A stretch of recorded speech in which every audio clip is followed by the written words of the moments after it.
सांस फूलना, सांस चढ़ना और चलने में दिक्कत और परेशानी होना, ये बड़ा मसला है। देखने में तो एक छोटी सी बीमारी है, भाई सांस फूल रहा है, लेकिन इसके पीछे जो दूसरी बीमारी हो सकती है वो बड़ा मसला बन सकता है। क्योंकि सांस फूलना खुद कोई बीमारी नहीं होती, ये दूसरी बीमारी की वजह से परेशानी पैदा होती है।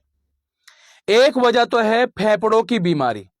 फेफड़ों में अगर दमा हो जावे, एलर्जी हो जावे, या फेफड़ों में इंफेक्शन हो जावे, फेफड़ों में बलगम जम जावे, तो उसकी वजह से भी सांस फूलता है।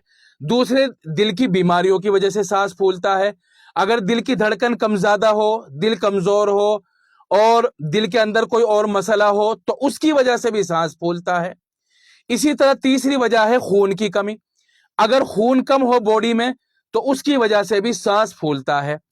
एक वजह है गैस और एसिडिटी। जब गैस एसिडिटी ज्यादा बनती है और वो गैस ऊपर की तरफ को चढ़ती है तो आदमी को सांस लेने में बड़ी परेशानी होती है। इसी तरह जब फैटी लीवर हो जाता है, लीवर में सूजन आ जाती है, लीवर बढ़ जाता है, तो उसकी वजह से भी सांस लेने में दिक्कत होती है। और भी मसले हैं, लेकिन मैं यहां ये बात समझाना चाहता हूं कि जब भी आदमी को सांस लेने में दिक्कत होती है, पता नहीं मरीज और डॉक्टर दोनों क्यों समझते हैं कि फेफड़ों का मसला है। ऐसे कैसे हो जाएगा जब सांस फूलने की सिर्फ एक ही वजह नहीं है। कभी ये फेफड़ों की वजह से होती है, कभी दिल की वजह से होती है, कभी पेट की वजह से होती है, और कभी खून की वजह से होती है, कभी डिप्रेशन की वजह से होती है। तो हर दफे ये सोच लेना यार फेफड़ों में दिक्कत हो गई, ये तो बड़ी बेवकूफी वाली बात है। डॉक्टरों का भी यही मसला।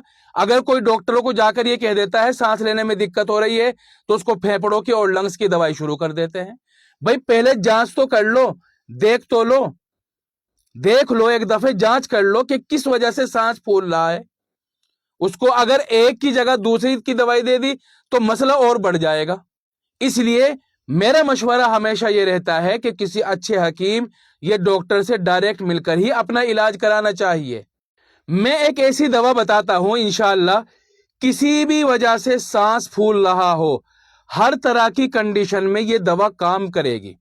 करना क्या है कि 1 चम्मच शहद ले लो, आधा चम्मच अदरक का रस ले लो और 2 चुटकी काली मिर्च का पाउडर ले लो। तीनों को एक जगह मिला लो और सुबह को खाली पेट, सिर्फ एक टाइम, सिर्फ एक वक्त, सुबह सुबह को खाली पेट इसको ले ले। तीनों को मिलाकर इंशाअल्लाह पहले खुराक से ही रिजल्ट मिलना शुरू हो जाएगा।